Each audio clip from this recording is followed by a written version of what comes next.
Hello, hello, hello, my darlings. Thank you for joining me on A Slice of Life, A Slice of Life. You heard me talk about this before.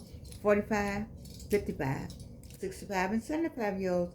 I'm talking to you about the whole dating, who's going to be married to whom game. I talked with a woman today, and she told me I can tell you her story. And I liked her story. Let me tell you.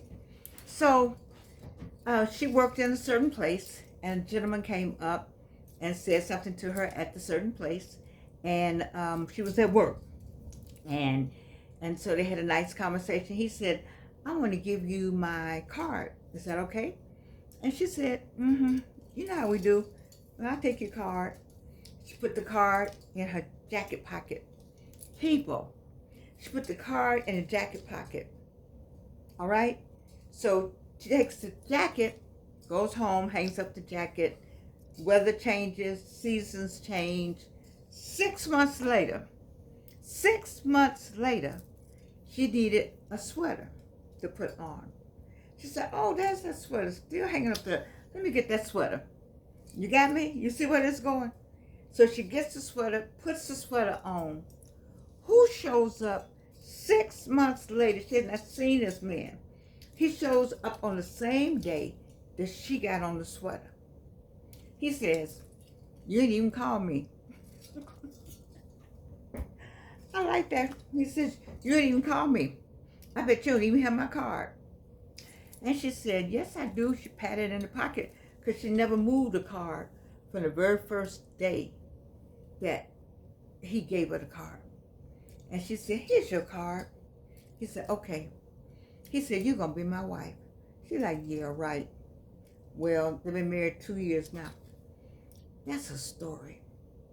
Is that not a God plan? That's a you can't get around that. I have to tell that story. That's a I don't know what you call that. That's what it was. And so I decided that, and you heard this before. You heard men say, "You're gonna be my wife." Oh, you heard you have you ever said, the woman ever said, "I'm gonna marry him"? Does it work both ways? Because every time a man has said, "You're gonna be my wife," that's just about it. It doesn't even matter. It doesn't even matter what you think or where you're going. But he said that to her. He said, "You're going to be my wife." Now, he hadn't seen this woman in 6 months. But he came back on the same day that she said, "I need that sweater." Because she didn't call him. I believe part of it, she didn't call him. And I think, what they say, what's his name? Tony Gaskin. I haven't listened to him in a long time. But I heard Tony and Bishop Blake. I think men want what they can't get, or they want what's not trying to find them. You know, she didn't even think about that, him or the sweater or the card or anything. She was like going on with her life. And he was like, "She didn't even call me. He said, "You didn't even call me." I was thinking about, wow, ladies, let's talk about, I don't know, I think maybe we ought to talk about destiny. I think some of this is destiny. Some of this is God's plan. And some of it, he allows us to be in his plan, of course. But I was just thinking how she didn't even pick up the phone, didn't think about the card. You know how some of you all get the card and you call the next day? Not good. Then I don't know. Who am I to say? Because I'm not a good example. Maybe I'm not a good example. But I was just thinking, I want you to tell me, what do you think about that story? Would you call, if somebody gives you a card, are you going to call? He says, "Here's my card." And you said, "Okay." Are you going to call right away? Are you going to wait a minute? I've had that happen. Maybe I waited a couple of days, 3 days or something. And then I call and it's like, ugh. So I don't call anybody. I'm not calling anybody. I think if people want to talk to you, they'll call you. And a man want to talk to you, he will call you. Otherwise, he doesn't want to talk to you. That's how I feel. Because they have a different kind of rhythm. As you know, it's a book like that. Isn't a book, men are from Mars and women are from Venus? To me, they have a different kind of rhythm. So why am I going to call you I don't, I saw Bishop Blake said, when a man loves a woman, he has to hear her voice. He has to know kind of what she's doing. He doesn't have to know every little thing, but he want to call and say, what you doing, how you doing? He wants something. So they're not calling you and trying to find out something about you or trying to see what's going on in your life. They don't care anything about you. What's that song? No, not a song, it's a book. He's just not into you, or it was a movie. It was a book and a movie. He's just not into you. I love that movie because he's just not into you. If he's not trying to hear your voice, he's not into you.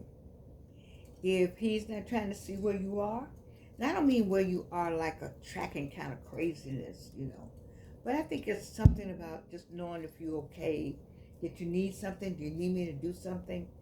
I think it's kind of nice for somebody to say, you need me to do something, but not a tracking kind of thing. But he's just not into you. And you worried about somebody that's just not into you. Move on. Move on. Get busy. I told you all, you are not busy enough. You are not busy enough. Let me move to something else. Speaking of, today was my day to make phone calls for my class. I'm Spelman College class from 1964. And one of my jobs as a member of the class from time to time is to call classmates. And so today, another classmate and I divided the list up and we called. And one classmate I called said, I am so glad you called, Georgianne.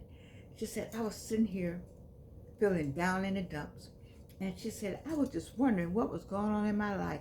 And she says, I remember how you used to run my life.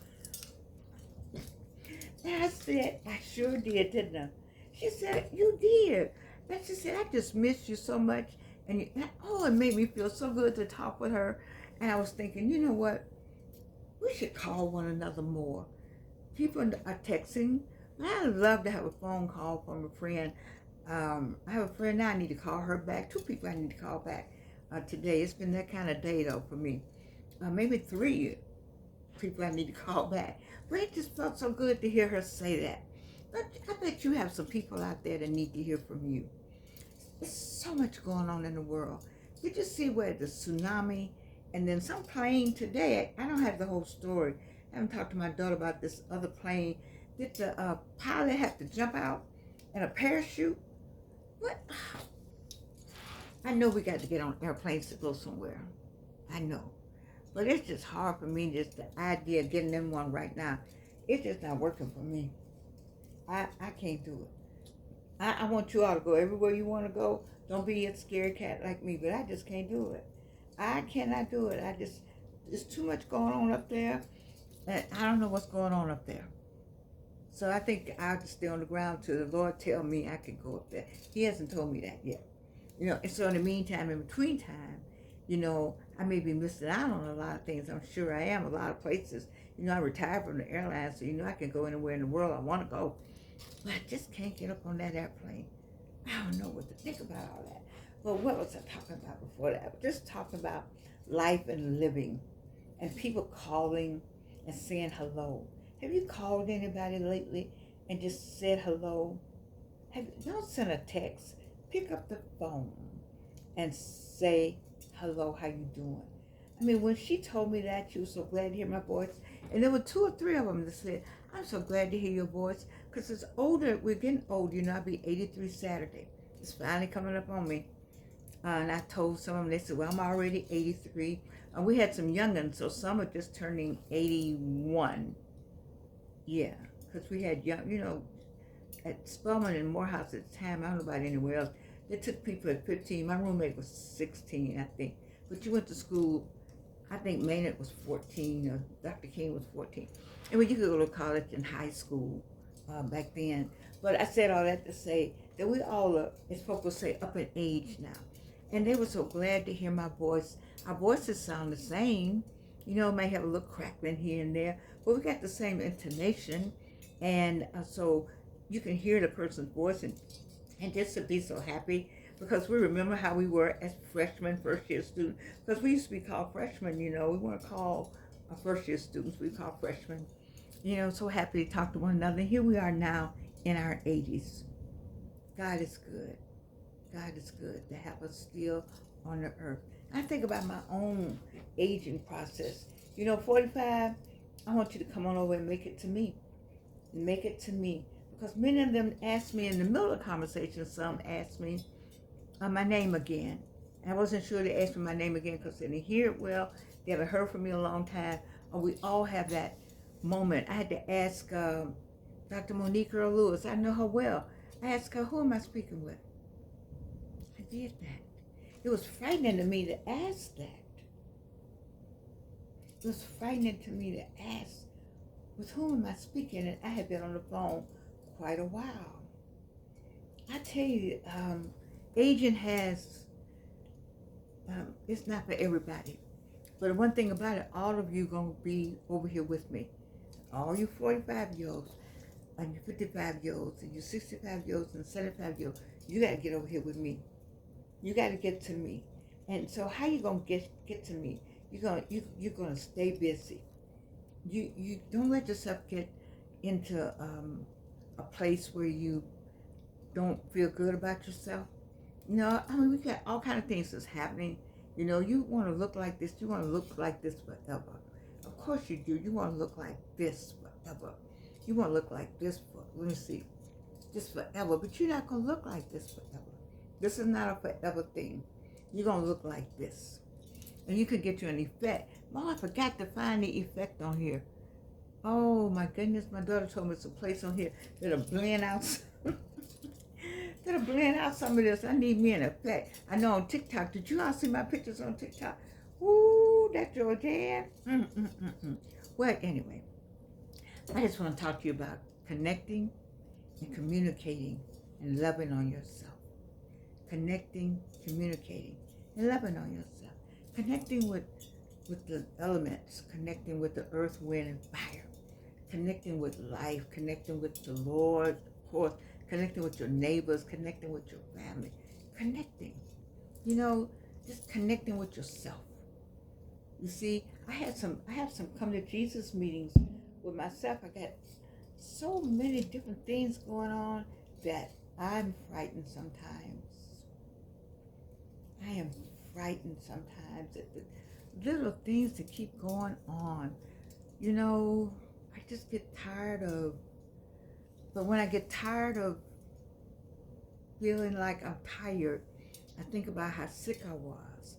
And I perk myself up, so, ooh, girl, you know how sick you were. You're not like that now. So you need to figure out a way to enjoy what's going on now. So that's what you have to do. You got to connect with yourself and connect with reality also. You have to connect with reality. The reality of it is that you are by yourself, or you with somebody you don't want to be with, or you with somebody you love. That's reality. And the reality of it is that you got to work it all out. Can't nobody work it out for you. Nobody can work it out for you.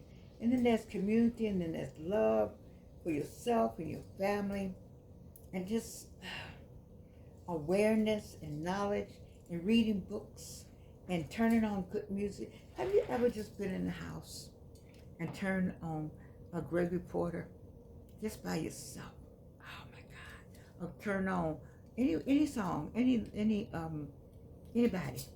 You just turned it on and had you a glass of something that you like, and just said, oh God, thank you. Thank you. Thank you for letting me see this day. Thank you for letting me enjoy the elements. Thank you for letting me be who I want to be. Thank you for all the good. I got food in the refrigerator. There's so many people don't have half of what we have. And it's just a time to be grateful. I hope you enjoyed my show yesterday. If you didn't see my show on Make America Great Again, please spread the word, because I love that show. I am all about making America great again. I am all about making America great again, per Georgianne Thomas, per yesterday's show, July 30th. I loved every bit of that show. Oh my goodness. Anyway, I have digressed. I started out with my friend who met a man and didn't call him back, and he came back 6 months later at the same time that she had the sweater on that had his card in it. In the meantime, guess what? I think part of that, he thought she did save the card. She just didn't call him. He said, "You're going to be my wife." I'm telling you, that person is out there who's going to say, "You're going to be my wife. I'm ready to be with you." That person is there because they already know. They already know. You can this, you can eyelash up, and you can all this up and all that. Once they make up their mind, they know all this is representative. Men know. I have a friend say he meets the representative, that he waits for the real person. So they all know that some of this, but they got some stuff got to come off too. Anyway, I wish you the best, everybody. It's a struggle sometime. I'm working up to August 2nd. And every August 2nd, I used to look forward to every August 2nd. I'm looking forward to this one. I have to kind of work myself up for this one. This is 83. So many people have died in their 80s. 80 is about it. When you get to your 80s, it's we got at least 10, we have at least 20 more years. So I'm going to go with the good 10 plus. I always ask God to give me 10. And every year I ask for 10 more. And so I'm asking him on August 2nd for 10 more in my right mind, as we say. Back when we were kids, we didn't know what in our right mind meant. But we know now what it means. So many people don't know who they are, where they are. I mean, brilliant people, smart people. And it's difficult for the families, because they're looking at them and they're smiling, and you remember how they used to look and how they used to talk. I asked somebody to let me know if I'm there. When I had to ask Dr. Earl Monique Lewis her name, that was scary to me. That was scary. I don't want to have to ask. I have so many fond memories that I want to keep. But I don't know if 83, will I still be able to keep them. I want to. I want to think about things that I like and do things that I enjoy and know that I'm doing them. So what did I plan for my birthday? Well, this is what I said. If you have my cell, then you can Zelle, Zelle, right? I like some money on my birthday. I wonder how much I can get. I don't know what. I want to buy something. I don't know what it is. I have an idea what I want to buy. If I can get enough Zelles, I know what I would buy first. So I need a lot of Zelles. I need the 83 cents, $1.83, $83, $830, $8,300, $830,000, $8.3 million, $80.3 million, no, $830 million, right? And then a billion. I think that's how it goes. So you can sell any one of those. Because I like something. I would like something. I asked for a ring once. I never got it. I remember a woman saying to me that her husband gave her some rings, gave her a ring when her hands were old and wrinkled, and she didn't want the ring anymore. I thought about that. You think that was okay? He gave her the ring probably when he could afford the ring that she wanted. But she said her hands were all wrinkled, and she didn't want the ring anymore. And I feel the same way about the ring. I asked for a ring, and I asked for it so long ago that it won't mean the same if I got it now. Because I could have been wearing it all these many years. I could have been wearing that ring. I want that ring so badly. But it's okay, because now I got to find who gonna take these rings when I'm on the other side? So that wasn't a ring. That's another ring I have to figure out what to do with. In the meantime, in between time, you know I love you. I love doing this show. I love talking to you. I like the motivation. I hope I give. I like the looks, the different glasses. I talk with, this same lady that met the man who said, you're going to be my wife. She said, I want all those glasses. I got to round up some glasses for her. I am going to round them up. I'm going to round up some glasses for her and try to get her some. But anyway, in the meantime, in between time, I want to tell you how much I have enjoyed doing this show. I love it. It keeps me going. You know, I feel so good about talking to you. And I know it's a person on the other side that receives it well. And I hear people say, girl, you just motivate me.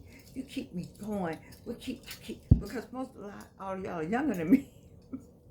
You're younger than me. The man I talked to today, he said, oh, you sound like you're in your 30s. Oh, I started chirping. I started chirping. I really wanted to chirp then. 30. Ooh, you know how crazy I am. I love it. Anyway, in the meantime, in between time, I love you. These some sexy glasses. You like these earrings? These I got for my birthday. These are my birthday earrings. I buy me some birthday earrings every year. I got these. I haven't put them on. I wouldn't put them on. I kept them in a drawer until I could pull them out closer to my birthday. And I decided to pull them out today. Aren't they just lovely? These are from Karen Roach. I got them. They're really for people who have pierced ears, but she made them for me. So happy birthday, Georgianne. August 2nd, 1942. I love you. And you can't do anything about it.